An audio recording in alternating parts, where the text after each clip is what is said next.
Hello, ladies and gentlemen, and welcome to the Golfing Greenkeeper podcast. My name is Steve Smith, and I'm your host, and I am incredibly excited to finally be able to bring to you another episode of Aussie Golf History, and this one is called Aussie Golf History, Killara Golf Club. It's an amazing story, and I've been working with Killara Golf Club over quite some time now to bring this story to you. It's going to be coming out in two separate parts. It's an extensive story. We've managed to do a massive deep dive into this one. So it's going to be broken up into two parts, and that way you'll be able to really take in a lot of the information. Welcome to Aussie Golf History, Killara Golf Club. This is episode number 93.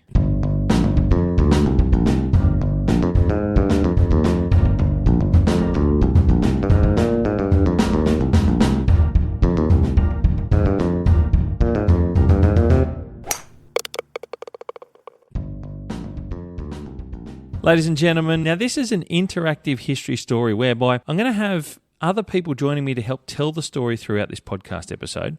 During this episode, you're going to hear lots of information.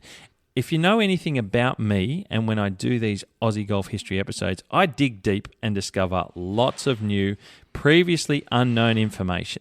Now, this story is no different. So along the way, I'll be letting you know when it's new information so you can get an understanding of just what we've uncovered.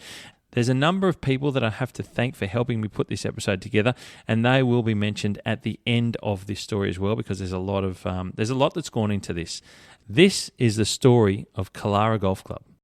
I have Lorraine Gray with me here. Lorraine is the archivist and historian and a long-time member of the golf club. G'day, Lorraine. How are you? I'm well, thank you, Steve. Thank you for joining me, and you've been a very, very key part to putting all this together.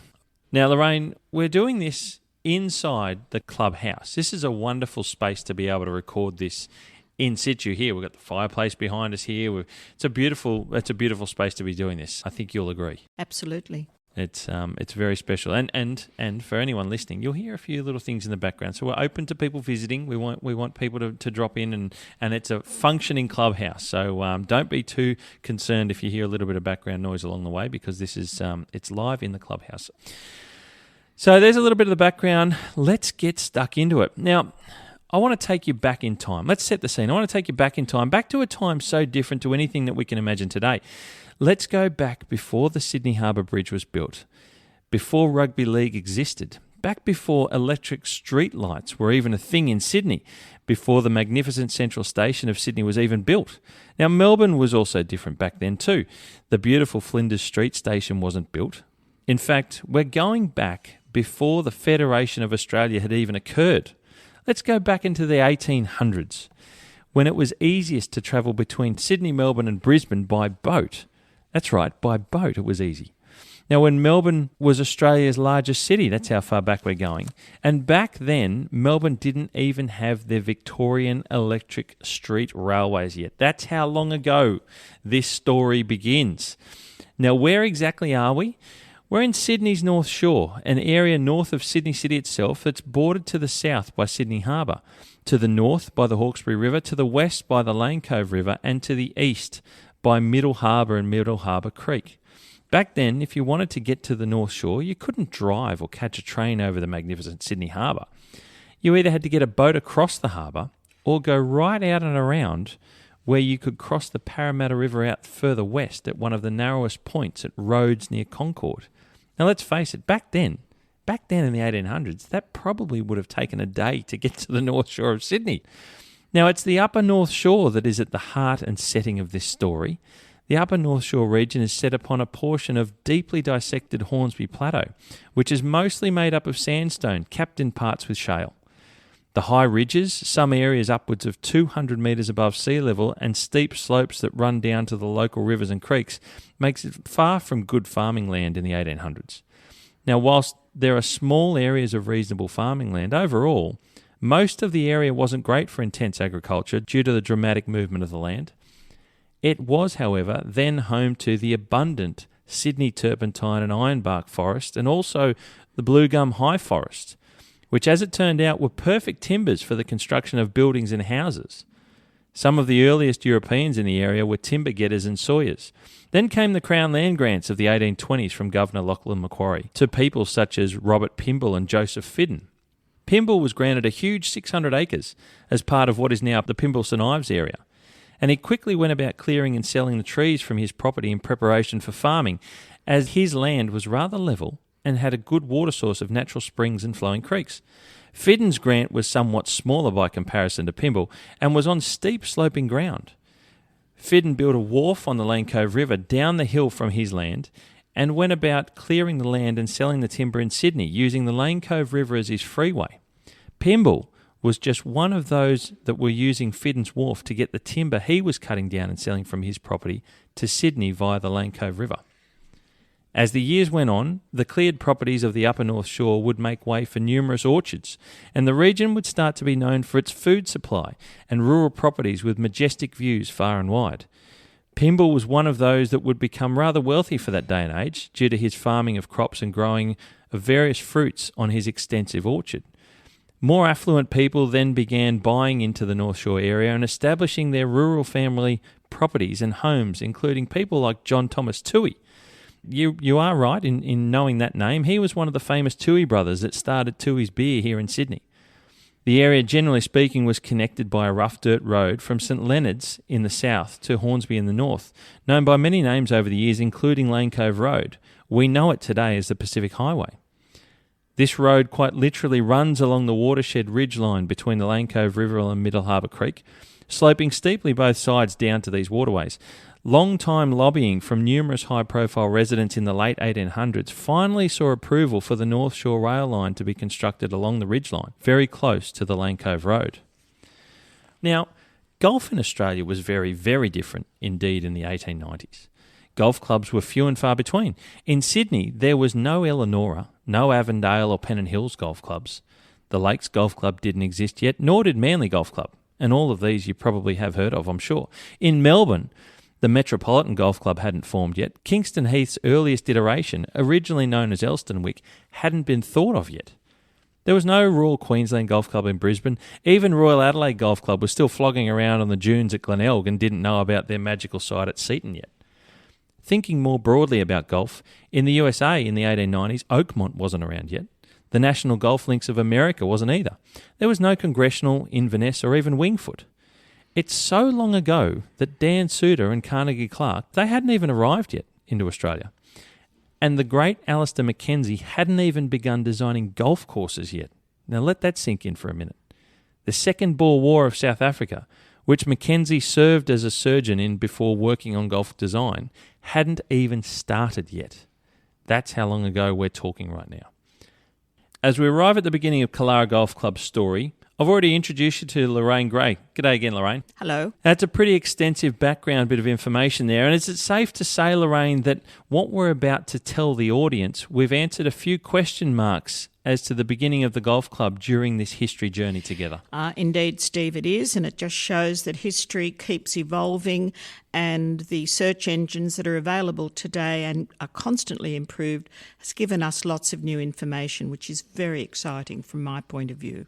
It certainly is. We've done a lot together in this journey, and I think it's become a better story to tell than I think we all thought it was going to be. So let's get further into it. It's September 1899, and only a couple of months earlier, some of the colonies of Australia, now known as the States, just had referendums to vote on the Constitution for the Federation of Australia.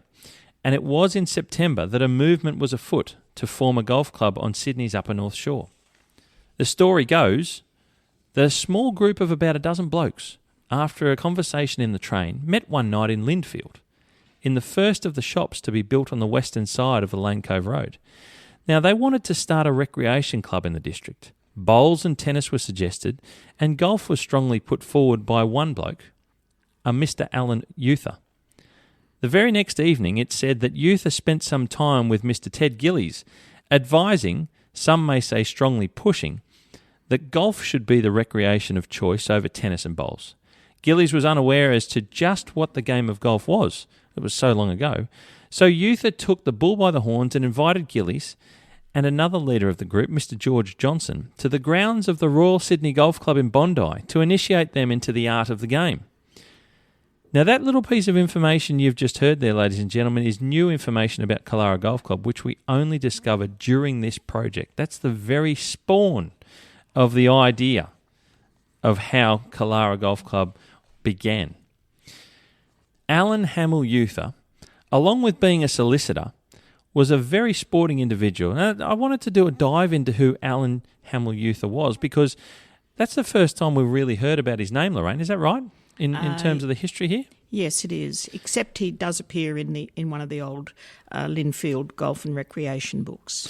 So, having heard and discovered that little piece of information, I wanted to dive into who Alan Youther was and what his background was to putting that idea forward so strongly. So, Alan Hamill-Youther, as his full name was, along with being a solicitor, was a very sporting individual and was already quite familiar with the game of golf.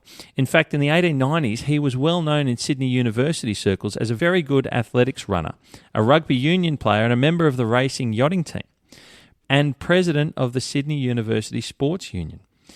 We now know through newspaper records that he had already been playing at Royal Sydney Golf Club in the previous year in 1898, and prior to that we discovered that he had been part of a group who formed the Sydney University Golf Club in 1895, where he was studying at the time at the university. Now, he would go on to become a business partner of and work with a lawyer by the name of Leonard Dobbin. Any of you golf history buffs might have heard that, so here's a bit more info. Dobbin, you see, was one of the founding members of the Royal Sydney Golf Club, where Youther was a regular player of the game. One of the interesting things about Royal Sydney Golf Club is that there was a distinct group of lawyers that were prominent in its history. Now, this golf trip to Royal Sydney, where Youther took a couple of guests, must have been somewhat exciting, as it was soon after this that the Lindfield Golf Club was born in September 1899. This would be the very first golf club on the north side of Sydney Harbour and the Parramatta River. Some of those foundation members we know consisted of Charles Danvers, George Johnson, Ted Gillies, Alan Hamill-Youther, Warren Mayer, and then there's a couple of other gentlemen we don't know their first names, Cook, Faviel, Cohen, and Dr Clarence Reid. Now, Charles Danvers would be elected the very first president of the club, with Johnson as honorary secretary and Cook as captain. I guess he was Captain Cook, you might say. But it was Danvers who, as president of the Lindfield Golf and Recreation Club, took the reins and would lead the club in a way that only few could have done back then. I wanted to know about Danvers. I wanted to learn more about who the first president of the club was. So I dived into this and found some information. In 1899, at the age of 35, Charles Danvers was a wealthy and high-profile individual of Lindfield. Danvers' heritage is English. He was born in Ealing in London. He came to Australia at the age of 18 in 1883. It is recorded that he quickly gained employment in the insurance sector and climbed the ranks very fast. So fast that by the time he was 20, he was managing a UK-based insurance company branch in Sydney. And by 22, he'd moved to North Queensland, backed himself, and started his own insurance company, the North Queensland Insurance. In 1888, at the age of 24, Danvers was married and had moved back to Sydney, living in Waverley, still managing his now sizable North Queensland Insurance Company, now in Pitt Street, Sydney. He would soon move to North Sydney around 1895, before, in 1898, Danvers was also recorded as chairman of an underwriters association and resided in Lindfield. He moved specifically to McGillivray Road in Lindfield. Now, there's a little side note here that McGillivray Road was named after Jane McGillivray, and I'm sure I'm pronouncing that correctly, I don't actually know, so I'm guessing here, who was granted 160 acres of land in 1834 as a marriage portion. Now, in 1856, the McGillivray grant was known as Springdale. Now, soon after forming in September 1899, the club managed to secure a lease at Archibald's Paddock between Lindfield and Roseville, which was quite a large orchard. We've since learnt that it was specifically Archibald's Hill, only a 5-minute walk from Roseville Station, but was in the bounds of Lindfield. A 9-hole course was laid out by honorary surveyor of the golf club, Faviel, with the help of Youther and Dobbin. And there's those names. I wanted to read a little newspaper article for you that specifically talks about this detail that we've since discovered. Archibald's Hill, and I quote this, Archibald's Hill at Roseville was secured on a short lease, and a 9-hole course was planned by Mr. M.C. Faviel as the club's honorary surveyor with Mrs. Alan Euther and Leonard Dobbin. Rough greens were made, fairways were cleaned up, railings were made around the putting greens to keep off cattle and horses, and much other work was done during the time the club was in occupation of the land. Once play began, progress became more rapid. The late Mr. James Inglis was one of the most picturesque of the players. His golfing garments comprised short tartan trousers, black velvet coat, and Glengarry cap. Mr. Warren Mayer's long yellow boots were the envy of many. It's an interesting little point of 1899 information about the first 9-hole golf course there, Lorraine. What are your thoughts on that? Very comfortable to play golf, I think. Now, members were playing on practice holes with equipment brought in by Euther and Dobbin, and it was said, and I quote, "That was all that was needed to make a man a devotee for life. It is noted that at this time there were already 35 members of the club, with many others being proposed." I want to mention another article that I've found. It's almost a little bit light-hearted about what golf was like back then. This is a quote from Harper's Bazaar, and it has this good thing. It's quoted as saying, "Golf is such an expensive game that I really can't afford to play," sighed Mrs. Quiverful. "That's where you make the great mistake," said Mrs. Bowler. "I've found it great economy. I don't have to keep a nurse anymore, and the children are always on the links with me. We don't have any more doctor's bills, and besides all that, I don't have to buy any more expensive delicacies to tempt my husband's appetite. He talks so much about his game at dinner that he doesn't know what he's eating." Great. That's a little bit of light-hearted fun, Lorraine. I don't think you knew about me throwing that one in, did you? No, I did not know. I'll have a copy of that, thank you. I thought that one would lighten the mood a little bit. And these are some of the things that we read about in history that we often, I suppose, sometimes get lost currently, don't we, Lorraine, in the way we think about golf? Well, women were around the sport very much back then too. Oh, particularly right from the beginning or the early days of the Killara Golf Club, which is pretty impressive, I think. Indeed. Now, work on construction of the course was happening as quickly as possible, and early notes were described in the Sydney Mail and New South Wales Advertiser on the 21st of October 1899 that 35 members have already joined and many are proposed. The links are small but have 2 long holes in a 9-hole course, and there is a prospect of enlarging. Now, 1899 saw the first ever clubhouse built for the golf club. Now, it was a modest timber building that could hold, wait for it, 4 to 5 people at any one time. At the turn of the century, into 1900, the club was still toiling away at completing construction of the golf course, with members playing on limited holes, as previously mentioned, along with other golf courses, to enjoy and learn and get better at the game of golf. We've found a newspaper article on the 5th of May in 1900 that suggests James Scott, the golf professional engaged at Royal Sydney Golf Club since 1896, may have actually been involved in the laying out of the Lindfield Golf Course, along with a couple of other courses in New South Wales, as is mentioned in the article. We've already mentioned the connection between Lindfield and Royal Sydney members, so it's probably not a stretch for this to have actually occurred.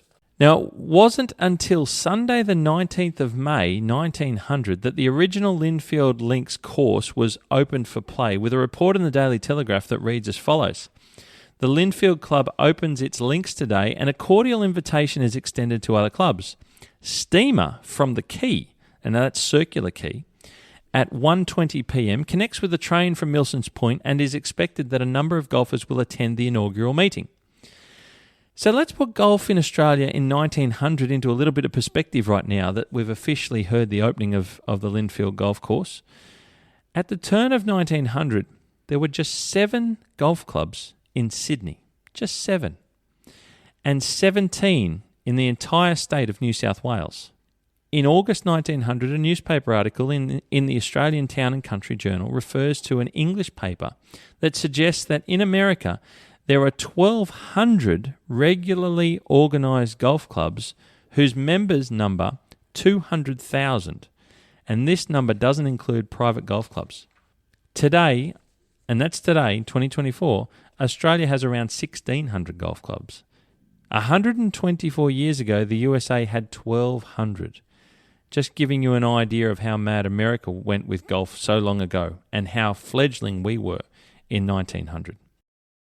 Soon after the course was open, we almost immediately find the members of Lindfield competing in inter-club competitions against other clubs around Sydney.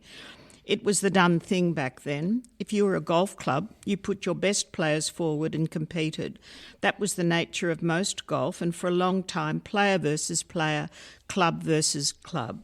Just imagine the North Shore Club having its members go across the harbour to play on the links courses in the south of Sydney. And we've heard about how difficult that was for travel, so they were committed.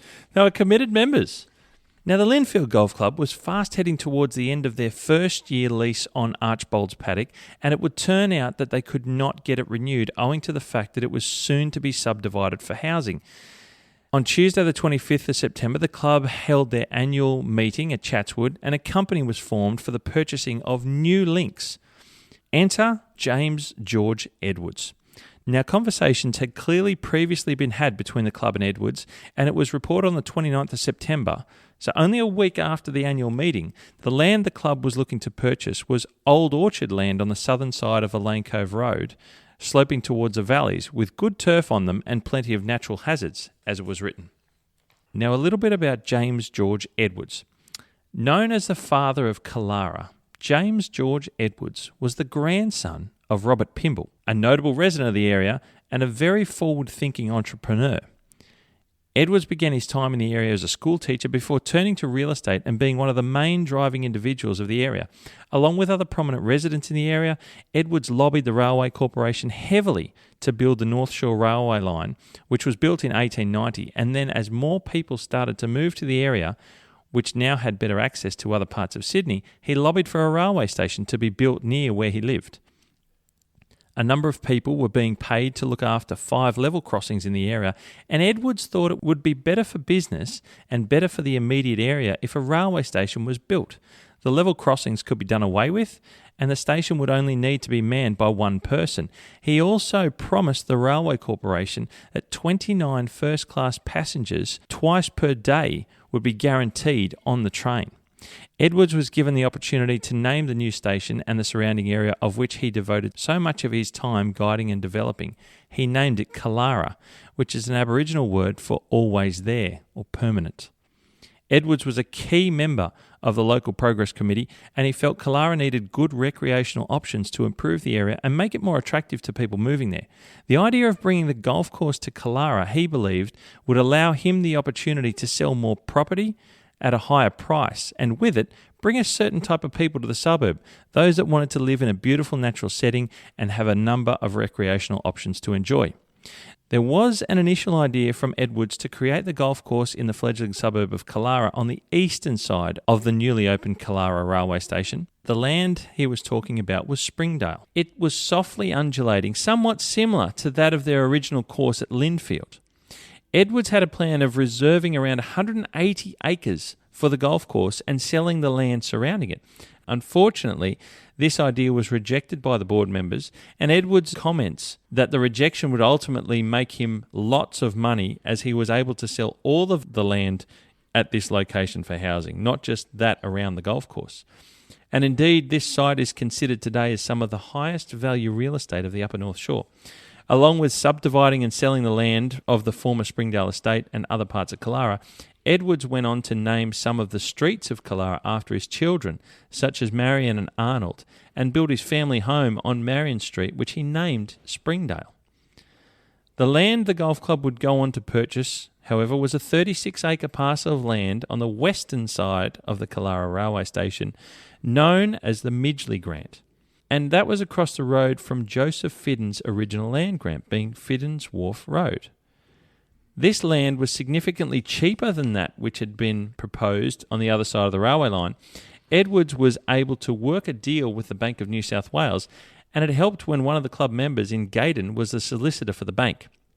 Following this, the Lindfield Golf Club would become the very first golf club in Australia to own the land on which their golf course was laid. This was a significant change to the norm of every golf club before it, The new site at Killara was most unusual to that of any other golf course in Sydney at the time. The Lindfield Club was already removed from where most golf was played in Sydney, that on relatively level country of sand or sandy soil, at which is now the eastern suburbs from Moore Park to Bondi, and along the inner west from Marrickville to Concord. The upper North Shore is very different land, with lots of movement and elevation changes, especially as the land cuts away from near 200 metres above sea level and falls steeply down to the rivers. This was a very different place for golf, but one that was chosen nevertheless. Now, by December 1900, the club had worked hard on clearing the land, ready to plot out the golf course, and there had been delays with labour taking longer than planned to get the land cleared. It is believed that a chap by the name of Wagner was employed by the club to work a number of duties, of which it is believed that he was the club's first groundsman. Very little is known of him, even his first name. On the 22nd of December 1900, it was reported in the Sydney Mail and New South Wales Advertiser, and I quote, "The two professionals, Scott of the Royal Sydney Golf Club and Hunter of the Australian Golf Club, jointly plotted out the new 9-hole course for the Lindfield Golf Club last week. From the highest point, they had a general view and discussion, then a thorough explanation, and finally an hour's conference, after which they pegged out their plan. It had been the club's intention to submit the plan to an advisory committee, but the Lindfield committee was so pleased with what the professionals had done that it was decided to go straight ahead laying out the greens on the professionals' plan so as to have no further delay. This information is newly discovered and has not been documented before, and we are still deciphering the layout to create a plan of this golf course. Here it is as quoted in the article. The plan adopted shows 9 well-arranged holes. Only in the case of one hole, the 9th, is it necessary to walk any distance from the last green to the tee. The first hole is 200 yards, with a drive over a creek and scrub to the green, and can be made 240 yards by taking back the tee, thus leaving the creek as hazard for a second shot. The second hole is 400 yards, the third hole 220 yards, with a creek as hazard. The fourth is 200 yards, also with a creek as hazard, and the fifth 340 yards with hazards of tea tree and creeks. The sixth is 300 yards with creek and proposed sand bunker. The seventh, 160 yards, bunker to be made. The eighth, 290 yards with creek to cross. The ninth is 180 yards across a gully and a creek. You'd never heard that information before, Lorraine. That's something that we recently discovered, wasn't it? Absolutely, and in the Dwyer history book, the first plan of the course has this area hatched out, and there is no mention of where the holes were. So this was wonderful, Steve, when you found this. Now, the 1st of January 1901, the Federation of Australia is celebrated nationally with the 6 colonies declared to form the Commonwealth of Australia. In Sydney, around 500,000 people lined the Federation Parade, which went from the Domain to Centennial Park. Some 6 weeks after the big day of Federation, we see a newspaper report in Sydney Mail and New South Wales Advertiser on the 16th of February, which says that during the first annual general meeting, it is mentioned the land has been purchased, cleared, stumped, and fenced, and that greens were being laid down. Plans were being got for a clubhouse, and they were expecting the course to be open for play around April. President Charles Danvers also makes an announcement of his intention of presenting the club with a valuable shield for open competition. This valuable shield was designed and ordered through Sydney Jewellers to the Stars, Fairfax and Roberts, and who are actually still in business today and over 165 years old. The shield would be made in England with an ornate centrepiece showing people playing golf and was to be made of silver mounted on a timber shield. The shield presented to the club by President Charles Danvers was to be called the Culworth Shield. Pretty impressive by earliest days, the President donating something amazing like that, Lorraine. I think that's it's something that we'll go on to hear a lot more of throughout this story. Now, this trophy, the Culworth Shield, took us on somewhat of a detour. You see, being presented to the club in 1901 makes the Culworth Shield one of the oldest golf trophies still in existence in Australia. I wanted to know a little bit more, as I tend to do, so I went down another rabbit hole. It had always been said within the club that the Culworth Shield was so named after Danvers' house, of the same name right here in the suburb of Killara, and the street on which Danvers House was built is called Culworth Avenue. But those dates were very, very tight, and we've since found out that his house had probably not been completely built around the time he announced the trophy. So what did Culworth mean to Danvers? I wanted to know more. Now, we received this information recently from a Danvers descendant, which, like I said, we go deep. We go deep when we do these things. As it turns out, the Danvers family goes right back to England, quite a long way back, to 1467 in fact, when the Danvers family owned the original Culworth Manor in the village of Culworth. The family owned the manor from 1467 for a reasonable period of time, some 318 years, up to 1785, if you don't mind. The Culworth name means a lot to the Danvers family and was a name used by their descendants here at Killara and also in New Zealand. So it's been around for the family for a very long time, and that's why Danvers had named the shield Culworth, and it continues to this day. On the 25th of March 1901, an important club meeting was held. Formalities occurred regarding winding up of the Lindfield Golf Club in favour of a new company called Lindfield Golf and Recreation Club Limited. All assets would be transferred to the new club, and it was hoped the entire membership would transfer to the new club, of which they were hoping to grow from the existing 56 members and associates to 70. Danvers gave a summation of the year and how much progress had been made, including how financially well the club was travelling with money in the bank, and noted that last year the golf club had joined the suburban clubs competition where they finished second, tied with Concord Golf Club, which was a pretty big deal for their first time around. This meeting was also where the committee of the old Lindfield Golf Club presented the new Lindfield Golf and Recreation Club with a silver putter as a trophy. The 29th and 30th of March 1901 saw Australia's first federal elections held, and at this time the new Killara Golf Course still wasn't ready for play yet. On the 4th of April, just a few days after the elections were held, there was a tragic accident involving James Scott, the professional of the Royal Sydney Golf Club who laid out the golf course for the Lindfield Club only 5 months earlier. Now this article I have to read to you. Shortly after 8 o'clock on Wednesday morning, Mr. James Scott, the professional of the Royal Sydney Golf Club, was washed off the rocks at Merivery near Ben Buckler and was drowned. That's actually just off the cliffs of what is now the Bondi Golf Club, the 9-hole course in the eastern suburbs of Sydney. The article goes on. He left home about 6 o'clock on Wednesday morning in company with Mr. J. Clark and Mr. T. Coonan and proceeded to Merivery for the purpose of fishing. The spot they selected is a difficult one to reach, and intending fishermen have to climb down a steep path. At the bottom there is a rock wall close to where the sewer runs into the sea. After they had been fishing for some time, a large wave was seen rolling towards the rocks, and the men immediately left their lines and ran to a higher rock. Mr. Scott, in running, slipped and fell, and was washed into the surf. His companions could see him struggling, and one of them threw a snapper line at him, but he failed to seize it.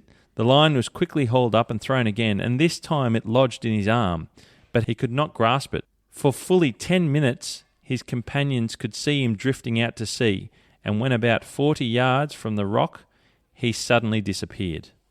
That's pretty tragic. And like I said, that was only a few months after he laid out the golf course for Lindfield. It is well known that James Scott drowned whilst fishing, but I don't believe anyone today has heard that detailed account of just how and where exactly Scott had drowned. Terribly sad, indeed, for Royal Sydney, Killara, and no doubt the small and close-knit golfing community of Sydney. Monday, the 3rd of June arrived, a great day to open the new Killara Golf Course. It was reported that the weather was beautiful that day, and between 200 and 300 people gathered at the new Killara Golf Course of the Lindfield Golf Club. The club had provided a tastefully constructed pavilion, which contains a spacious club room, ladies and gentlemen's dressing room, and caretaker's apartment. At 2:30 p.m, the club had arranged for the Honourable John Thomas Toohey, who was the dignitary, to declare the links open. Toohey congratulated the club's members and officers on the work they had completed on the course and club, along with the progressive and healthy state of the club's affairs. Toohey went on to say, "It seems strange that golf had not claimed a more prominent position among Australian sports, for they all had an inbred love of outdoor games. The sport afforded was a right royal and healthy one from whatever point of view it was regarded, entirely devoid of that essence of risk and cruelty which was so inseparable from some outdoor sports, and demanded no physical contortion or exhaustion. Benefit must follow a devoted pursuit of the game, for few others are conducted amid equally invigorating and happier surroundings. What a great line. What do you think of that, Lorraine? That's pretty good. I'm not sure everyone would agree that it is entirely easy and invigorating. But I love the line, and we digress a little bit, but I love a line about the invigorated and happier surroundings. I mean, that's the essence of a golf course, and I talk about that time and time again. Totally. The social aspect of the game is really quite significant and yes, not to be forgotten. Yeah, absolutely it is.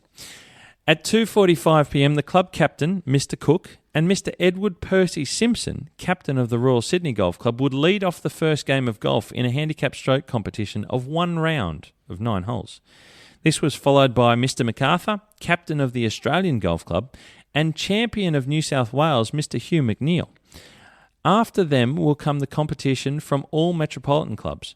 Refreshments are provided at 4pm, and probably a driving competition to the first hole will then be held should time permit. The article also makes note that Danvers has now presented the club with his Culworth Shield. What an opening day. Saturday the 5th of October, the Lindfield Club saw the opening of what they called the spring season. They played for the championship medal, soon to be known as the Killara Cross, donated by the captain of the club, Cook, and was a scratch event over 3 rounds, Saturday, Monday morning, then Monday afternoon, and it was won by Mr Braithwaite. Monday, October 7, saw other members playing for Danvers Culworth Shield, which was the open handicap event for men. It was won, of course, by, well, you would believe it, wouldn't you, Charles Danvers. He wins his own trophy on the first outing. What are the odds of that? You probably couldn't see that coming. 1902 saw some modifications done to the golf course at the Killara site. The steep batters of the platform greens had been done away with, and the greens themselves considerably enlarged, with the conditions of the greens described by one newspaper by a prominent golf writer, and I quote, "The turf on them now is well nigh perfect. There is nothing finer to putt on in Australia." There is also mention that the condition of the course could still be improved further, and I quote, "if it put sheep on," as they put it. The course routing was also adjusted with some pretty big changes made, including removing the 4th hole altogether and changing it, along with adjusting many of the longer holes so that, as had been commentated, many of the drives are against slopes, so that the holes are in effect really longer, owing to the elimination of run. So that was a little design change that they put in to sort of, I suppose, try and lengthen the course without lengthening the course. A number of bunkers had been filled in and some new ones created. Carnegie Clark, the famous Scottish golfer who had been brought to Australia by McPherson and Holsworth, had not long returned to Sydney from his trip through the north of New South Wales and into Queensland. Teaching and laying out courses, had taken up residency at Lindfield Golf Club for a month, giving tuition to the members of the club. The club also noted it had secured a valuable recruit in Dr Braithwaite, who you just mentioned had won the Killara Cross, and now he had joined the club. It is written in the Sydney Mail and New South Wales Advertiser that Braithwaite had extensive knowledge of the American country club life. The Lindfield Club, owning its own links and developing as it is doing, promises to be the pioneer of the country club system, an admirable system in Australia. It has a population of 40,000 to draw from and is the centre of one of the very best residential districts about Sydney. Its present membership is 80 men and 30 ladies. End quote. Now, that puts nearly 1/3 of the Lindfield membership back then were women. This high ratio of female members was something a little bit unusual back then for a golf club, which were, for the most part, made up of nearly all men. So a pretty interesting detail that we find about the women being part of the club very early on, Lorraine. That's something that we'll talk about as we go on.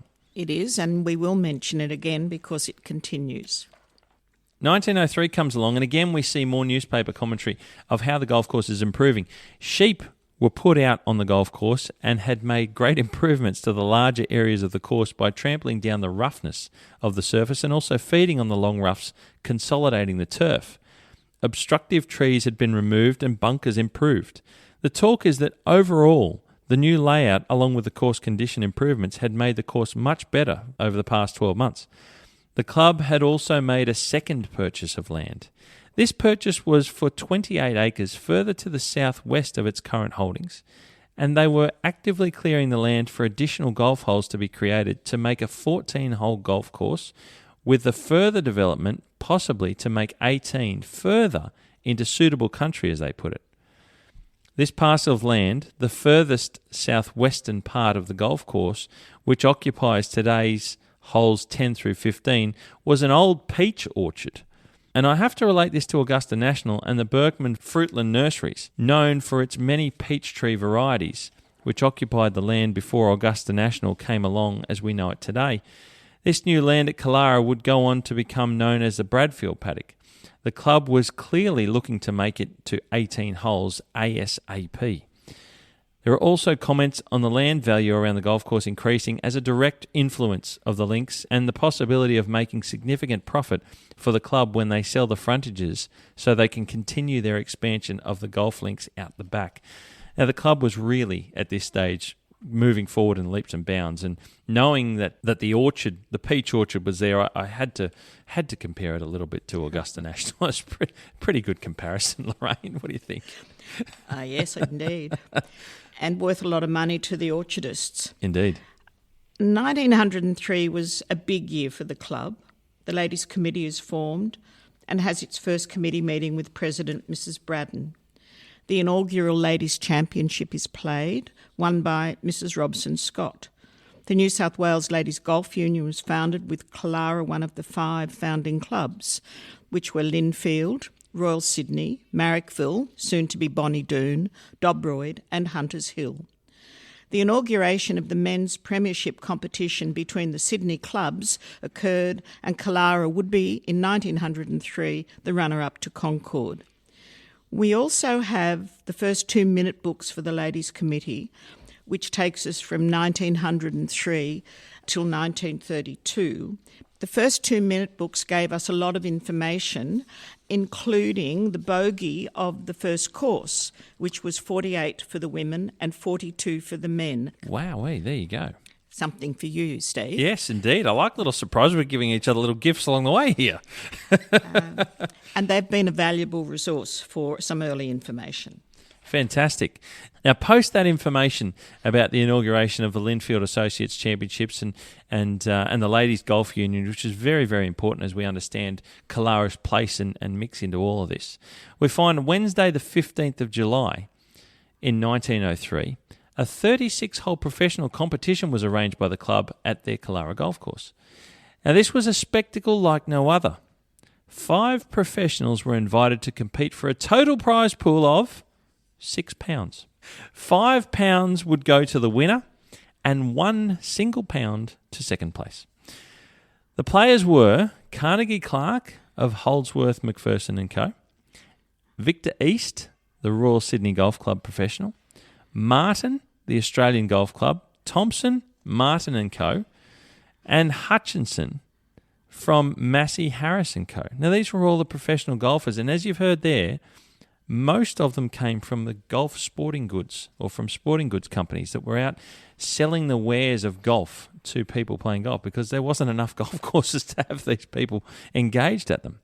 Now, as there were 5 professionals, a 6th player was invited to join and make 3 pairs as they played the tournament, and that was none other than Dan Suter, best friend of Carnegie Clark, who had not long since arrived in Australia and was still playing as an amateur. The competition was to be 18 holes in the morning and 18 in the afternoon. Suter started strong, setting the lowest first round of 18 holes of 80, followed by his friend Carnegie Clark with 81. The round of the afternoon was set by Thompson with 75 and then Martin with 81. On the final green, in front of a crowd of some 200 people watching, Thompson from Martin & Co. took out the overall win with a total of 160 by 2 shots over Suter Now, don't forget, Suter was an amateur, so he couldn't win. So officially second place went to Martin from the Australian Golf Club with 168. Why was this contest a bit of a deal at the time? Well, it was mentioned that, and I quote, "So far as is known, this was the only occasion upon which 5 professionals had met in a 36-hole contest in the Southern Hemisphere." That's how big a deal that was. And all prizes and travel for the pros was put on by the Lindfield Golf Club. So we see here in 1903, Lorraine, that the club was going out of their way to really showcase what they were about. They wanted to put on a show, and they wanted to make it known that they were here, and this was worth playing. I think it's quite amazing the way golfers in Sydney at the time played so often at other courses when it must have been difficult to get there, and even the chance to buy equipment and obtain good equipment was difficult. As the club moved into 1904, the annual club meeting was held on the 29th of March, and one of the major points of the meeting was to effect the name change from Lindfield Golf and Recreation Club to Killara Golf Club. One of the reasons for the change was the confusion with visiting players of the club alighting the train at Lindfield Station and not Killara Station, near where the course was now located. So there's a bit of a geographical change there, and obviously previously it had been talked about in newspaper articles about suggesting where people get off, Lorraine. So this is the name change of the club, so because it's a geographical change back then. And subsequently the scorecards have the train timetable on the back of them. There you go. So the members would know when they had to race back up the hill to Killara. Very interesting, very smart little detail to add in. Now, on the 22nd of December, the Killara Club introduced a moonlight concert. Now, I found this one really interesting. This is starting to set the social scene a little bit, Lorraine, here. The Killara Golf Club introduced a moonlight concert for the members and their friends. The clubhouse and surrounds were decorated with fairy lights and lanterns. Performances of singing, musical sketches, a violin solo and a pianist solo were enjoyed by the hundreds of people that attended the evening, and it was talked about how beautiful the setting for such an event was. It was mentioned in a newspaper that, and I quote because I thought this was pretty interesting, "The example of the moonlight concert might be very pleasantly followed by the Royal Sydney Clubhouse at Rose Bay." Just a little bit of a side swipe to their close friends over at Rose Bay. They went on to describe how beautiful the setting there would be if it was held over at Rose Bay at Royal Sydney. So now we turn the year. The 2nd of January 1905 comes around, and we find a letter of engagement between Killara Golf Club and Holsworth McPherson and Co., agreeing to providing the services of both Carnegie Clark and Dan Suter as golf professionals, as Suter had now since turned professional, to the club of Killara and its members. The deal also allowed for, and one might suspect that this was the purpose behind the deal itself, was that golf equipment would also be made available for sale to the members of Killara, along with tuition from both Clark and Suter. Now, this would have been a big deal to have not one, but both of these professionals available to the membership of Killara, but also the availability for them to purchase readily available golf balls and equipment from within the club itself and not a sports store somewhere in the city. It was essentially a direct outlet of Holsworth, McPherson and Co. to the Killara members. This deal was signed for 3 years. What a great way to ensure everything the members needed to play the game would be available all the time for 3 years at the club. Lorraine, I think we talked about the distance of the golf club to the city back then, and these are the sorts of things that made sure that Killara would continue to prosper and everyone would be able to improve. Yes, their golf. and make it easier to play golf. Absolutely. The 3rd of April, at the club's annual meeting, it was announced that the new course, which had already been played over and which was in excellent condition, was to be formally opened at the Easter weekend on the 28th of April, which was only a couple of weeks after the meeting. The new course, now incorporating the completed works of the new 28 acres that was purchased back in 1903, now added an additional 5 holes, being 10 through 14 at the time. It was written in the Sydney Mail and Advertiser that they would play the holes as follows: 1 to 9 on the home paddock, then 10 to 14 on the new Bradfield paddock, and then replay 4 remaining holes on the home paddock, which we presume were 6, 7, 8 and 9 to complete an 18-hole round. A feature that had been built on the new 28-acre paddock was a green for the 12th hole known as Spion Kop, named after a battlefield of the Boer War in South Africa, as it had a stone retaining wall at the front of the green above a creek, of which these needed to be negotiated on the way to the putting surface. It's a fair challenge. And knowing how golf would have been played back then, it was certainly a fair challenge. Hit it over a creek and then a rock wall and stop it on the green, no worries. They knew how to try and set things up. Now, it's in July that we first come across records of a young 15-year-old E.L. Appley playing competition at Killara Golf Club. Yes, ladies and gentlemen, this is the Eric Appley.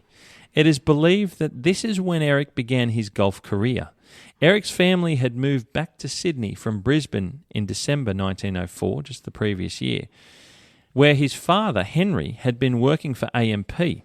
Henry took a new role in Sydney managing AMP's newly opened industrial insurance business. Henry had been a member playing golf at the Brisbane Golf Club whilst working in Brisbane, and when he moved his family back to Sydney, both Henry and Eric became members of Killara Golf Club. It was clearly the place to be. It wasn't long before Eric showed his talent at golf, where in July he's recorded as playing off a handicap of 12. Now, by October, Eric was playing off 6. Now, that's just a couple of months. Work your head into that. And would become the Killara Golf Club champion, winning the club championships. That's pretty impressive for a young Eric Appley. The 22nd of November, it's reported that the club had now purchased the small 11 acres of land to the west of the original course that essentially created the home paddock we know of today, that goes all the way down to Golf Links Road. They were on their way to getting enough land so they could build a full 18-hole golf course. We're not sure exactly when this land was incorporated into the golf course layout, though. That's the only detail that we're still working on. This was very strategic, and this was all driven by Edwards as well. We also find this year that the very first resident professional is engaged and is none other than the 18-year-old Victor East, who at the time had been resident pro of Royal Sydney Golf Club since the drowning of his mentor and co-designer of the Killara Golf Course, James Scott, back in 1901. You may have heard of Victor East, as he was the eldest of the famous East brothers who would go on to make golf clubs under that name. We also have a 1906 invoice, East to Clarence Reid, for supply of 6 clubs and 1 shaft for 6 guineas. 1906 was a quiet year for the club itself, but a big year for Eric Appley, as we've just heard. He was winning just about every competition of note, the monthly silver putter multiple times, the Pope Cup, and by the time we get to the championships, as Steve has said, we see Appley on their second year playing off scratch and taking out the win to be crowned back-to-back club champion. Clearly, Appley was showing his hand at how good he was at golf, Lorraine, and I find it quite staggering how quickly the handicap had dropped in that sort of 18-month period, 2-year period. 12 to scratch, yes. It's quite impressive. Now, the club itself had now been operating out of a modest clubhouse for a number of years, and it wasn't long before the idea had been broached that it was time to consider building a more stately clubhouse, one befitting the rise in stature and possible expectation of the members of the golf club, and the fact that they just had so many members now utilising the club and its facilities. So it was at the annual club meeting on the 3rd of April 1907 that it was announced by the club that they pursue the idea, as they put it, erecting a new pavilion. By the 9th of April, only a week later, it was announced that architects Spain and Koch had the go-ahead to design the new clubhouse for the golf club, and it was to be moved slightly south from the old clubhouse to a new location at what is the location of the existing clubhouse we see today. Spain and Koch were a major Sydney-based architectural firm. As you know, I like to dive into who people are. They're a major Sydney-based architectural firm that had at the time designed the Singleton Hospital, which is in regional New South Wales, a number of fire stations throughout Sydney, and also the local Killara Hall. Added to that, Thomas Koch was a founding member of the Sydney Architectural Association back in 1891, and also happened to be a playing member of the Killara Golf Club. Now, why would you look anywhere else when you have one of the best in the business as a member of the club? So this made sense that the club was going to pursue with Spain and Koch. During 1907, Appley was still kicking backsides at golf. So much so that he shot a new course record whilst playing in the championships. Now, don't forget club championships. This is for everyone if you're not sure of looking back at history. Don't forget club championships back then were match play knockout events. So it's one-on-one stuff played over a couple of weeks. On this particular week in June, Appley fired a round of 74, beating the previous course record of 78, which he already held. And during the process, flogged his opponent 8 and 6. Now, don't forget, in June 1907, Eric Appley was playing off scratch and was only 17 years old. And around this time, we find Appley is now playing golf at the Australian Golf Club as well as Killara. He is often listed playing competitions at both clubs at this time. 1907 was also the year when the Newcastle Golf Club, 120 kilometres north of Sydney as the crow flies, opened their links on the old Broadmeadow racecourse. Why are we mentioning Newcastle Golf Club? So 1907 sees the first match between the Newcastle Golf Club and Killara. Thus started what is now believed to be the oldest interclub match still being played in the Southern Hemisphere and perhaps the world. No Pacific Highway to and from Newcastle, no harbour bridge.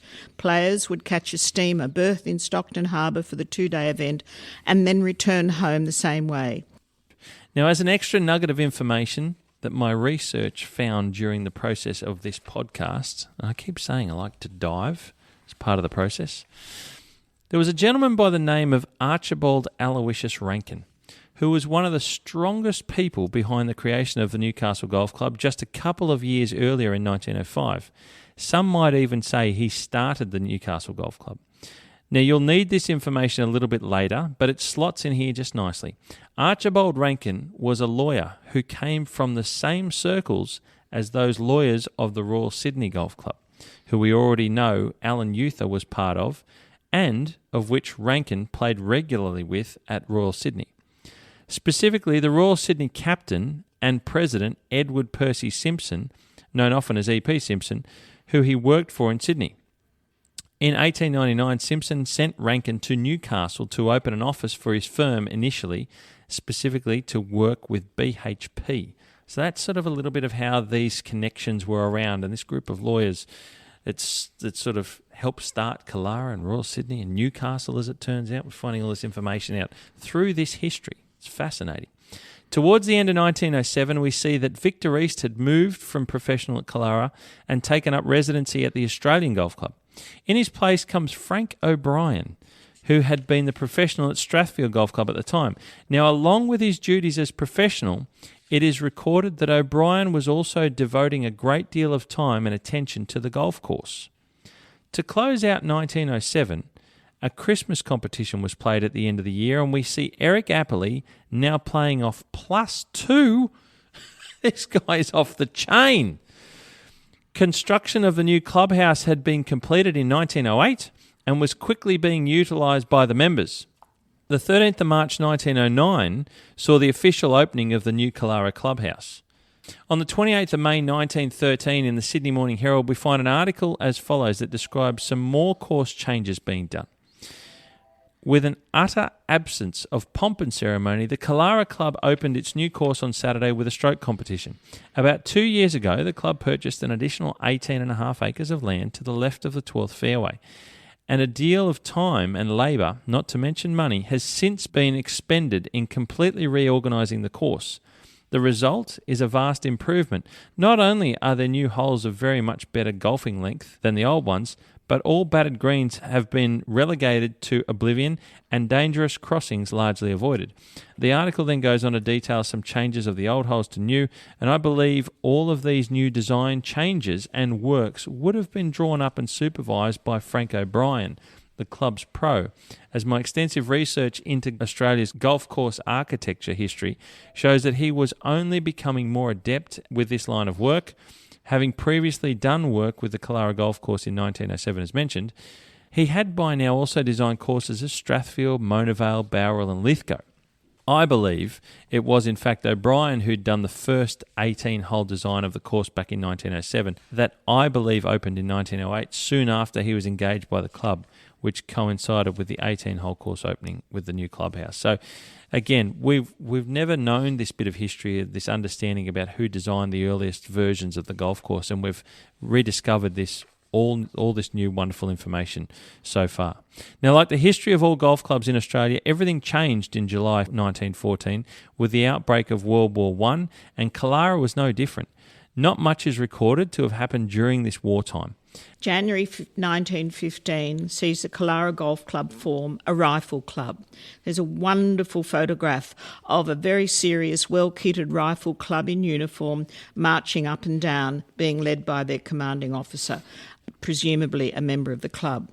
They erected a miniature rifle range on a section of the golf course, and it was reported that members would conduct drilling 3 nights a week and would also practice shooting on the range at Hornsby and shooting on the miniature range on the golf course. The relationship between Killara and Royal Sydney Golf Club was as strong as ever, but instead of weekend competitions, they had shooting matches.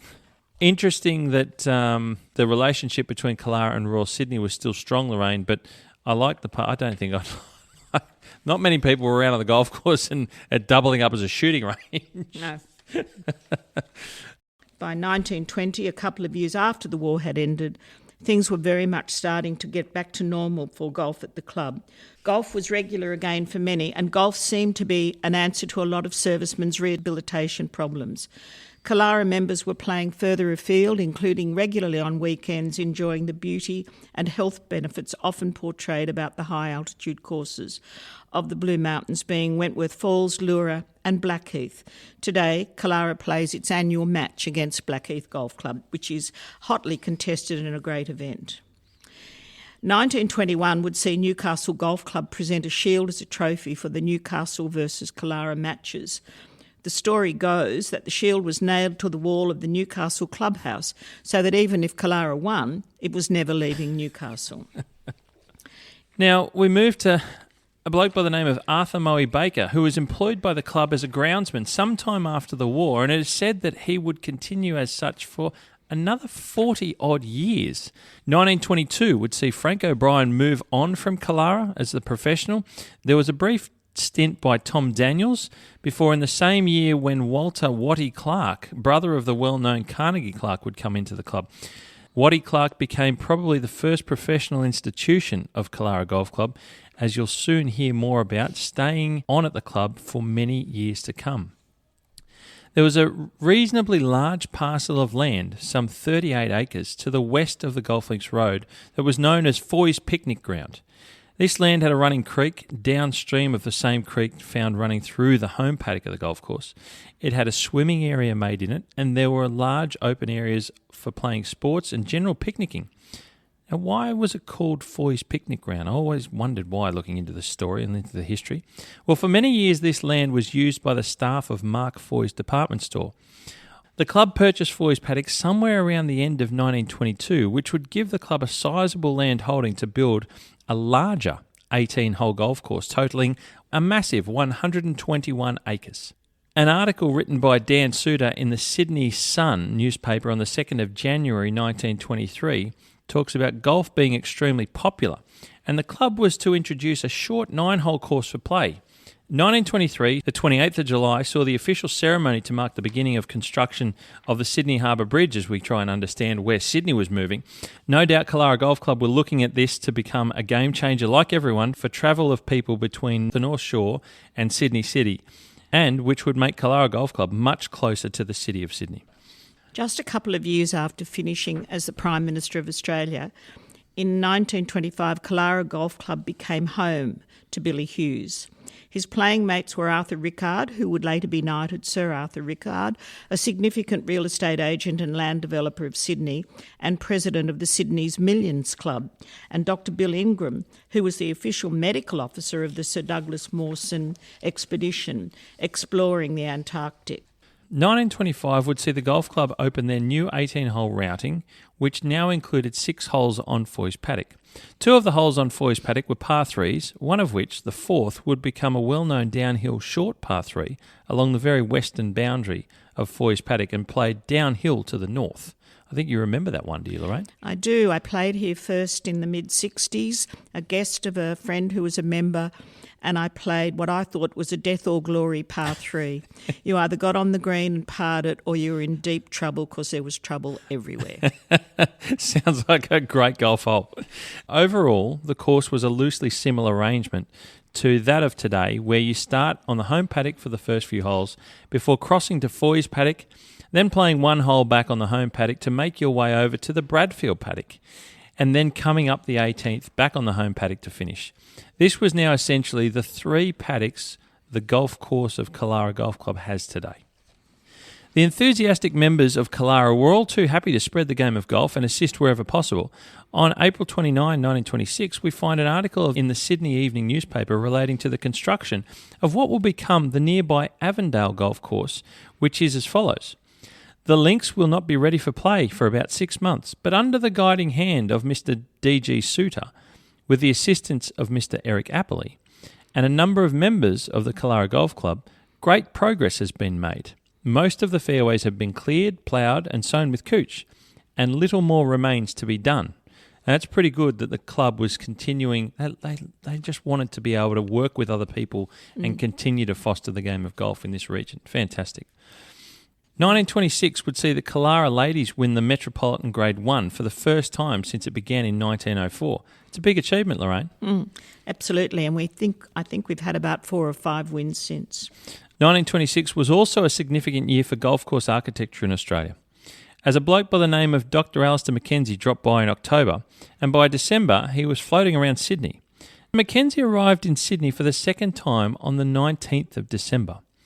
Now, somewhere between Monday the 20th of December and the following Thursday the 29th, MacKenzie visited Killara Golf Club to then provide a report on improvements that should be made to the golf course. We know this from an article that was written in Smith's Weekly some months later on the 19th of March 1927, which is as follows. At Killara, he spent 3/4 of a day for a fee of £100. His stroll was in the morning, and the doctor prepared his plan and report in the afternoon. He submitted a new bunkering scheme for all the holes and redesigned the 11th and 17th.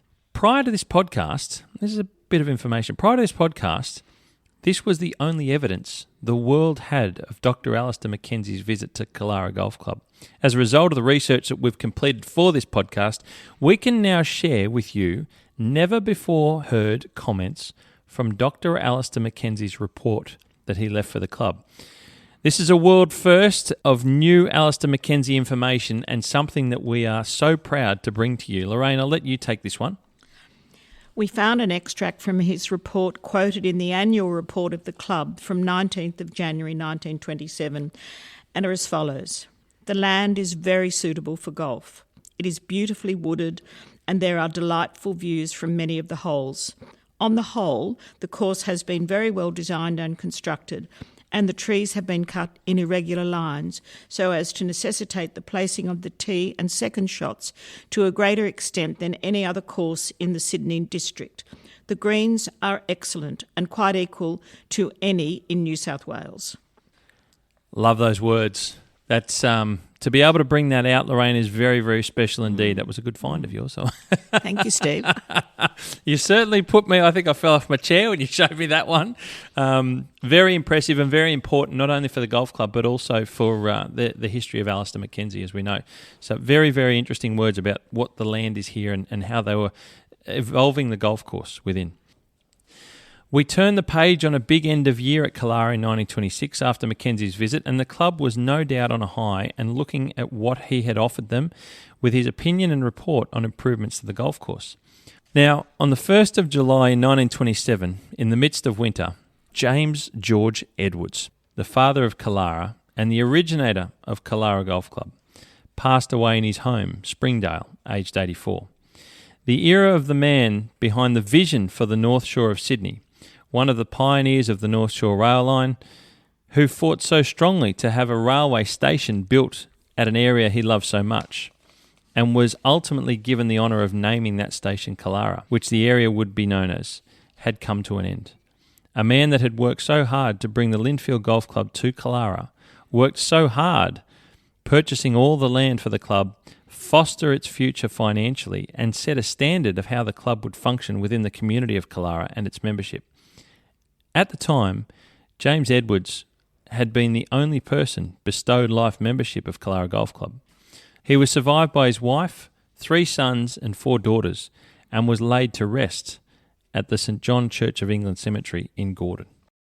Now, one of the things that stands out from my perspective is the club's support and warmth around members and their families. Now, this has been a theme from very early on between men and their wives being members at the same time, along with their sons prior to World War I, which strengthened during the war. So I find it no surprise that in 1931, we see the club introduce both the Father and Son Cup along with the Mother and Daughter Cup. A big step in many ways to introducing more young females to golf and into the club. On the 19th of March 1932, there was a break in the gloom of the Great Depression with the official opening ceremony of the Sydney Harbour Bridge. There was much fanfare and occasion about the opening of the bridge, which, as we know, would go on to become a global icon of Sydney.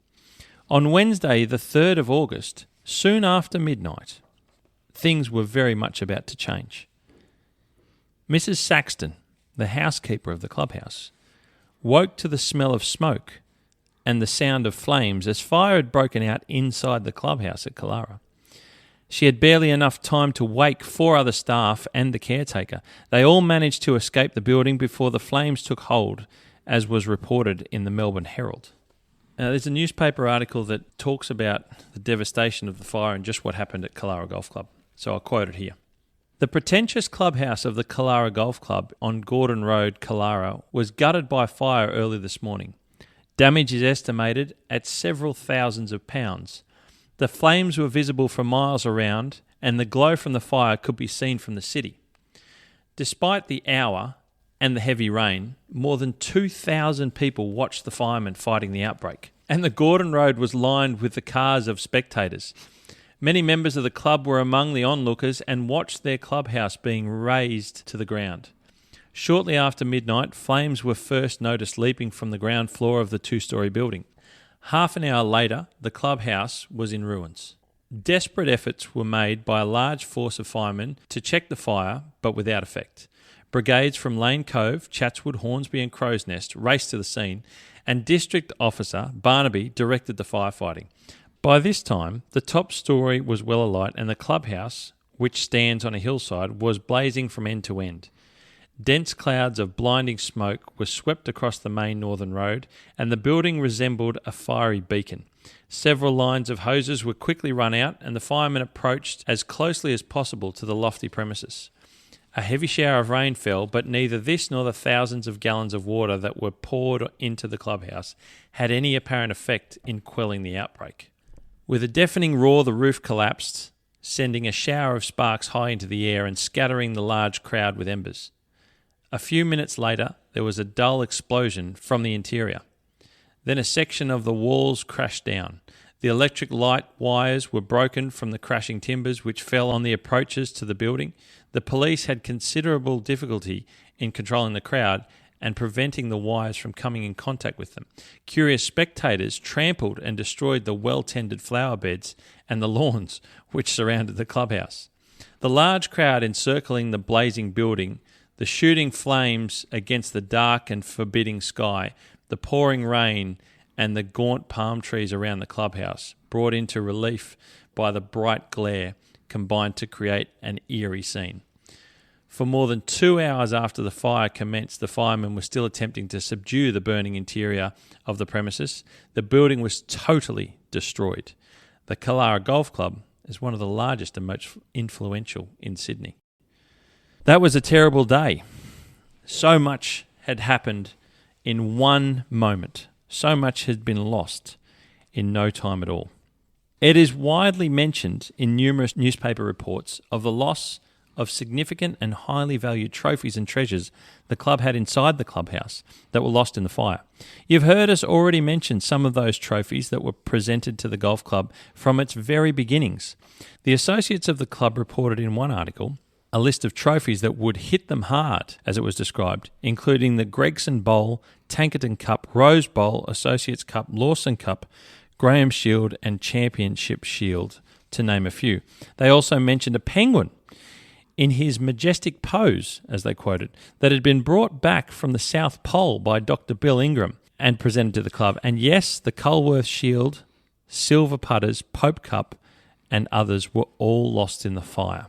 Of everything lost in the fire, possibly the most important things lost were all of the club's records, Lorraine. Yes, that's right. Everything the club had recorded and all of its documents gone. You may have noticed, as we've been telling you this story so far, we've been quoting from mostly newspaper articles. Most of the information used has not come from many club records. What had survived were the associates' records, which were kept at the home of the associate president. And we have the ladies' minute books from 1903, the very first meeting, which were restored by the National Museum. But what has happened is that family members have returned documents to the club. And so the article about the 1926 annual report describing Alister MacKenzie's opinion of this course was returned to the club. And there must have been a call after the fire, and quite a few of the documents have come back. For the most part, this has all come from people associated with the club and deep diving research. That's how we've got to all of this past information. Hence the newspaper articles, as Lorraine said. A lot of the detail of what you've heard so far is not in the history books of the club, and there are two. I've worked with the club, particularly Lorraine, like I mentioned, and together we've discovered so many things that were previously unknown, those details of which you have just heard. And it's been a lot of research to get to this point and unearth a lot of this stuff. One example is the Killara Cross. We knew it existed. It's a solid gold medallion with pearl decoration given for the men's champion since 1901 and was first won by Dr Braithwaite. Archives has the 1904 Killara Cross, won by C.E. Graham, and we're lucky enough that it was returned to the club in the late 1940s by the executor of his estate. Just a brilliant return for us. So all was lost, so many valuables, so much history. All of those things that were given as gifts, the silver putter, the Culworth Shields were mentioned, all gone in the fire. Now the following days after the fire, no doubt, must have been long for the club and its members, working out where to next. Thinking about things and who was involved with the club. In the past, James Edwards was always there to help and guide the club, having been there from the beginning. He was there no more. Where to from here for Killara Golf Club?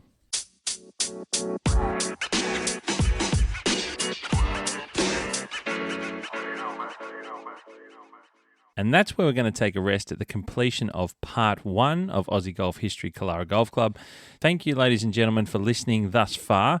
It's quite an extensive story, and as you heard, there's so much information that we've been able to work hard and bring out as part of this episode for you, the audience, and also for Killara Golf Club. Don't forget to check out the show notes. There's lots of clickables on there that you'll be able to go out and see in different bits and pieces that we've been talking about on the podcast on this episode. Now, part 2 is coming out next week. And like I said, it continues on and we pick things up after the fire of the clubhouse at Killara Golf Club. So make sure you please like, share and subscribe. You thought that was a fantastic story. Please pass it around to anyone you know who's interested in golf history in Australia, and also anyone who might be interested in trying something a little bit different. Please subscribe to make sure you stay up to date for when the next episode, part 2, will be released, and any other episodes you might be interested in. But also, if you could leave a review, I'd love a review along the way. It's always great to hear from those that are really enjoying it, and that helps get this podcast around to a bigger and wider audience.